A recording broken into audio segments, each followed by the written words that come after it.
என் பையன் வந்து என் மேல பாசம் சார், சொல்ல தெரியாதவன். சண்டை போட்டா கூட வீட்டுக்கு வந்துடுவான். அந்த மாதிரி கேரக்டர் அவன். அவனும் ஆர்ட் பெர்சன்ட் 6 கூடாஞ்சேரியில வேலைக்கு போனான். அங்கேயே விழுந்துட்டான். SRMல அட்மிட் பண்ணாங்க. அவங்க கேட்டது ஒரே பதில், போயிட்டு ராஜீவ்காந்தி ஹாஸ்பிட்டல் போய் ஒரு லெட்ரு சீல் அடிச்சு வாங்கிட்டு வந்து கொடுனாங்க. ராஜீவ்காந்திக்கு திரின்னு என் பையன், சின்ன பையன் அவனும் தெரிஞ்சாங்க. அதெல்லாம் நான் தர முடியாது போட்டு அப்படின்னு கண்டிஷனாக சொல்கிறாங்க. கவர்மெண்ட் ஆஸ்பத்திரி தானே, சின்ன பையன் தானே, நீங்களே அவனை மட்டன் தட்டுனால தானே இன்னைக்கு என் பிள்ளைக்கு இந்த நிலைமை. நீங்கள் ஊக்கம் கொடுத்துருந்தா அப்புறம் கவர்மெண்ட் என்ன சொல்லுது, கல்வி செய்கிறேன், வேலை வாய்ப்பு தரேன், எதில் தரீங்க? வாய் வழியாவா? செயல் இல்லைல்ல. என்ன செயல் வழியா கற்றுக்கிட்டீங்க? எனக்கு 3 பசங்க இருக்காங்க, என்ன கொடுத்துருக்கீங்க சொல்லுங்க. இப்போ நீங்க எடுத்த ஸ்கேன், எக்ஸ்ரே இதெல்லாம் எடுத்து உங்களுக்கு என்ன ப்ராப்ளம் இருக்குன்னு அந்த டாக்டர் இது வரைக்கும் உங்ககிட்ட ஒரு முறையாவது சொல்லி? ஒரு முறை கூட அவரு உனக்கு இந்த பிரச்சனை சொன்னதே இல்லை. எனக்கு 5வது ஸ்டேஜ் கேன்சருன்னு இப்போ புரளியை கலைப்பு விடுறாங்களே, யார் வேலை அது? அதை சொல்லுங்க. எனக்கு அதே பாலாஜி வாயில இருந்தான் எனக்கு அடையாறு இன்ஸ்டியூட் ஹாஸ்பிட்டல் இருந்து, உனக்கு 2nd ஸ்டேஜுமா, சீக்கிரம் குணப்படுத்திடலாம், பயப்படாத. எல்லா ஹாஸ்பிட்டல்லையும் 12 போடுவாங்க, நாங்கள் உங்களுக்கு 4 போட்டு உன்னை நான் குணப்படுத்துறேன். என்கிட்ட பணம் இல்லை, நான் வெளியே வந்துட்டேன். நான் பணம் வச்சுருந்தா நான் கவர்ல பார்த்துருப்பேன். அடையாறு இன்ஸ்டியூட் ஹாஸ்பிட்டல் அந்த அளவுக்கு எனக்கு வருமானம் இல்லை, அதனால நான் பணான்ட்டேன். 12 அவர் சொல்றாரு, என்ன 1.5 மாசம் அட்மிட்ல, இன்னொரு கீமோ உனக்கு வேணாமா அப்படின்ட்டு போறாரு.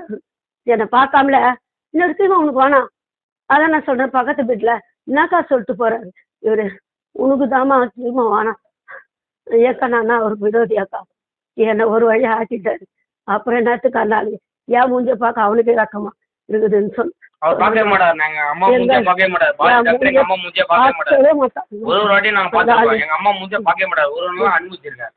நானும் பாத்திருக்கேன். எங்க அம்மா மூஞ்ச பாக்குது, அவரு பாப்பாரு, எங்க அம்மா பாத்துறா கம்முன்னு ஓரம் போயிடுவாரு. அரசாங்கத்துக்கோ இல்ல பொதுமக்களுக்கையோ நீங்க என்ன மாதிரியான கோரிக்கை வைக்கணும்னு நினைக்கிறீங்க? ஃபர்ஸ்ட் அந்த டாக்டர் மாத்தணும். அந்த டாக்டர் மாத்துறாங்க, மாத்தல, நல்லா ட்ரீட்மெண்ட் பண்ணட்டும், இருக்கிற மக்களாவது நல்லா இருக்கணும் சார். ஒரு பாத்ரூம் போகக்கூடாது, ஒரு துணி மாத்தத்துக்கு நான் என் ஆம்பளை பையனை வச்சுதான் நான் மாத்தினேன். அதுதான் இந்த வாட்டி என் பெரிய பையனுக்கு மனசு ரொம்ப வருத்தம் ஆயிடுச்சு. அவனுக்கு விக்கி அம்மாவுக்கு மாத்த முடிப்பா, மூச்சு வாங்கப்பா, நான் பாதி பழுக்கிறேன், நீ மீதி மாட்டி விட்டுப்பான்னு. என் பையனுக்கு நீங்களே சோறு கூட சாப்பிடு, ரொம்ப கஷ்டப்பட்டாங்க.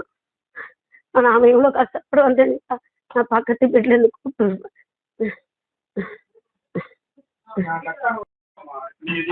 சொன்னாங்க. என்ன வந்து வேணாம், பசங்க இருக்கு, பசங்களை என்ன பண்ணுவாங்க, இந்த ஆட்சி அப்படி அப்படின்னாங்க. எங்களுக்கு என்ன ஆதாயம்? இதோ ஹாஸ்பிட்டலுக்கு போயிட்டு வராங்காட்டியும் என் பையன் இப்படி பண்ணுவான் நான் எதிர்பார்க்கல. இந்த 10 நாள்ல என் பையன் என்ன ரொம்ப நரகவாதனை பார்த்துட்டான், அதனால மனசு வெறுத்துட்டானோ. ஆனா ஒரு டைமும் அந்த ஆளால தாம்மா இப்படி ஆயிட்டேன்னுவான். சரி விடுடா, போட்டோம், அந்த ஆள் படிச்சு போட்டோம், அவன் படிச்சிருக்கான், நான் 1000 பேருக்கு உயிரை காப்பாற்றட்டும் அப்படின்னு நான் சொல்லுவேன். இன்னைக்கு என் உடம்பு கெட்டா கூட நான் இன்னொரு 100 பேருக்கு மேல அந்த ஆள் காப்பாற்றட்டும் தான் சொன்னேன். கல்வி நான் அழிக்கணும், என்ன மாதிரி இன்னும் ஆகக்கூடாதுன்னா இதை நான் முன்னாடியே முயற்சி எடுக்கணும். என்ன இங்கிலீஷ்லயே திட்டுறான் அந்த ஆளு. என் தங்கச்சி பையனும் என் வீட்டு மருமகள் அவரை சிரிச்சாங்க. அப்ப எனக்கு மனசு எவ்வளவு வலிச்சு இருக்குன்னு தெரியுமா? நான் 25 வருஷம் சர்வீஸ்ன்னு அந்த ஆளு 25 வருஷம் சர்வீஸ், என்ன நுரையீரல் இப்படி பண்ணலாமா சொல்லுங்க? என்னை 1.5 மாசம் 45 நாள் அட்மிட் ஆயினேன். இந்த பெட்டில் பாப்பாரு, இந்த பெட்டில் வந்து என்னமா பண்ற, என்ன ஒரு வார்த்தை கேட்டதில்லை அந்த ஆளு தெரியுமா? மீதி டாக்டர் எல்லாம் வந்து கேட்பாங்க, சுரேஷ் டாக்டர் கேட்பாரு, செந்தில் டாக்டர் தங்கமான மனுஷன் தெரியுமா, சத்தியமா எப்படிமா ஆகுது, அவரு வீட்டு மசால் மாதிரியே கேட்பாரு. அவர் எனக்குண்ணா சொந்தமா சொல்லுங்க, இல்லை பாலாஜி டாக்டர் எனக்கு விரோதமா? இல்லை இல்லை, இருக்கிறது அதில் 4 பேர் தான் கீமோ போடுறவங்க, தினேஷ் சார் ஒருத்தர், எல்லாருமே கேட்பாங்க. அவருதான் அவர் பார்க்கறாரான்னு கேட்பாங்க என்ன. அப்ப நீ அவ்வளோ இது பண்றதுனால அவங்களுக்கு பயமா பயமா இருக்குது. சொல்லுங்க. இன்னைக்கு நான் இந்த நிலைமையில 50 வயசுல நான் இப்படி அவஸ்தைப்படணுமா? பெட்தான் வச்சு நான் பார்த்து பொறுமையா பேசுமாமா. என்னால காலை கூட கீழே வைக்க முடியல. கீழே போ. இப்ப காலெல்லாம் பாதிக்குதான்னு தெரியல. இன்னைக்கு தான் போய் ஸ்கேன் எடுத்துன்னு வந்திருக்கேன். நாளைக்கு தான் டாக்டரை பார்த்தேன்னா என்ன போயிடுது எனக்கு பெட்ஸ்கானிங் தெரியும். தான் போய் எடுத்தாங்க. பெட்ஸ்கானிங் தான் போய் 16,000 ரூபாய் கொடுத்து கவிதா ஹாஸ்பிட்டல்ல செத்து போயிடுன்னு சொன்னாங்க. நான் கவிதா ஹாஸ்பிட்டல்ல செத்து போயிடுன்னு சொல்லிட்டாங்க எங்க அம்மாவை. கவிதா ஹாஸ்பிட்டல் நான் கஷ்டப்பட்டு கூட்டின்னு வந்துட்டேன் எங்க அம்மாவை.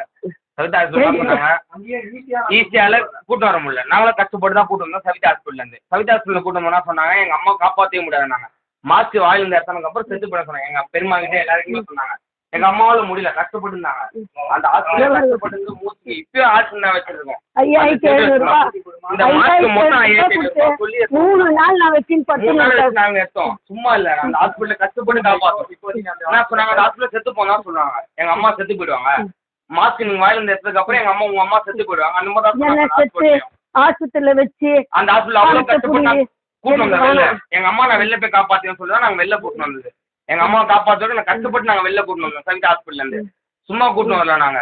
எங்க அம்மா ரொம்ப கஷ்டப்பட்டு நான் கூட்டு வந்தோம் கவிதா ஹாஸ்பிட்டல்ல இருந்து. இப்ப இருக்க பாருங்க ரொம்ப கஷ்டப்பட்டு தான் உட்காந்து. நேற்று வரைக்கும் 1:30 மணிக்கு வெளில இருந்து கூட்டு வந்தோம். சபிதால போய் நான் அவங்க அட்மிட் வந்து நான் பேச முடியாது நான் அவங்களால. அவங்க பேச ஏன்னா சீன் ஆயிடுச்சுன்னா கோச்சுக்காதீங்க. அதெல்லாம் பேச முடியல. ஆஸ்பத்திரியில நீங்க ஸ்கேன் எக்ஸ்ரே எல்லாம் எடுத்தீங்களா? அதெல்லாம் முறையா அந்த ஃபைல பார்த்தாங்களா? உங்களுக்கு முறையான ட்ரீட்மெண்ட் கொடுத்தாங்க? உங்க செல்லு ரிப்பேர் ஆனா நீங்க பாப்பீங்களா இல்லையா? பாப்பீங்கல்ல. எனக்கு நீங்க எழுதி தரீங்க, திருப்பி நான் எடுத்துன்னு வந்தா நீங்க பார்க்கணுமா இல்லையா? ஏன் பார்க்க மாட்டீங்க? அப்ப நீங்க படிச்ச ஈகோவா உங்களுக்கு? நான் எழுதி கொடுத்தேன். அப்ப நீங்க மெயின் மாறுறவர் ஏன் டியூட்டிக்கு வரணும்? வீட்டுல ரெஸ்ட் எடுக்கலாம்ல. நானா எழுதி கொடுத்தோமா, சரி வைமா பையில வைமா, கீமோ போடுறதுக்கு அட்மிஷன் போடுறேன். அந்த மாதிரி தான் பண்றாங்க. நான் மீறி எதனா பேசினா இந்தா போய் 10 பிளட் டெஸ்ட் எடுத்துனோம் போ அப்படின்னு சொல்றது. எங்களை அப்ப நீங்கன்னா நாய் மாதிரி அப்படி. அப்ப நான் உனக்கு சலாம் போட்டா உடனே வார்டுல போய் பிளட் டெஸ்ட் எடுன்னு சொல்லுவியா? எல்லாமே இந்த ஒரு டாக்டர் தான் பண்ணுவாமா? ஆமா சார், என்ன பாக்குறது. ஏன்னா நான் ஃபர்ஸ்ட் 10ஆம் தேதி போய் அவர்கிட்ட பார்த்தேன் இல்லைங்களா, அதனால அவர்கிட்ட தான் நான் பார்க்கணும். அவர் இல்லைன்னா போயிட்டு சுரேஷ் டாக்டர்கிட்ட எடுத்துன்னு போனா மா கோச்சிக்காதம்மா, அவர் வருவார் பாருமா அப்படின்னு சொல்லி. ஏன் டாக்டர் தானே அவர் பார்க்கறது என்ன? அப்ப ஏன் அவருக்கு பயப்படுறாரு சொல்லுங்க? அப்ப அவங்களுக்குள்ளேயே அண்டர்ஸ்டாண்டிங் இல்லையே சொல்லுங்க. இதே தினேஷ் டாக்டரும் சொல்லுவாரு. அதுக்கப்புறம் அவர் ஒரு நாள் லீவ்ல இருக்கும்போது தான் தினேஷ் சார் எனக்கு கையெழுத்து போட்டு டீமா போட்டாரு. ஏன் சார் எத்தனை மாசம் ஆனதெல்லாம் அக்கா நான் ஞாபகம் வச்சு சொல்றேன். அப்ப நான் படிக்காதவன். 25 வருஷம் சர்வீஸ். ஒரு ஸ்கேன் எடுத்துட்டு பார்க்க உங்களுக்கு எவ்வளவு நேரம் ஆகும்? நீ தான் எழுதி கொடுத்த. நான் 2,800 ரூபாய் கொடுத்து எடுத்தேன். பார்க்கணும்ல, அதான உன்னோட வேலை. சொல்லுங்க. எப்ப பாரு டிஃபன் எடுத்து போய் தனியா ரூம்ல உட்காந்தா எதுக்கு உனக்கு வேலை சொல்லுங்க? வாட்லயும் எப்படிமா இருக்கிற நீ? ஒரு நாள் கூட ஊசி போட்டு சாப்பிட்றியா? தனி நிறைய குடி, ஜூஸ் குடி, எதுவுமே சொன்னது சொல்லவே மாட்டாரு அவர். எதுவுமே பேச மாட்டாரு. எதனா நம்ம பேசினா நான் டாக்டரா நீ டாக்டரா டா நோட்டு எடுத்துட்டு போ அந்த மாதிரி தான் பண்றாரு அப்படின்னா அப்ப நாங்க யாருக்கிட்ட போய் அரசாங்கம் எங்க பக்கம் எங்களுக்கு இப்ப நிற்குமா? அரசாங்கம் என்ன? நான் இப்படி இருக்கேன், எனக்கு என்ன செய்யும்? இப்போ நான் எவ்வளவு கடன் பட்டிருக்கேன் தெரியுமா? என் வீட்டுக்காரர் இழந்து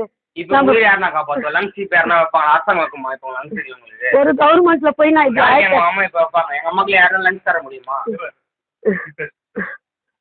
சொல்லுங்க. ஒரு கவர்மெண்ட்ல போய் என்னை இப்படி ஆக்கிட்டாங்க. எல்லாரும் எனக்கு சொல்றதாதான் பணம் சம்பாரிச்சிடலாம், பசங்களை விட்டுட்டு நீயும் போயிட்டீங்கன்னா எப்படி அப்படின்னு என்ன கேக்குறாங்க. சொல்லுங்க. அப்ப நானு எதை பார்ப்பேன் நீங்க சொல்லுங்க. இது வரைக்கும் நான் 4 லட்சம் ரூபாய்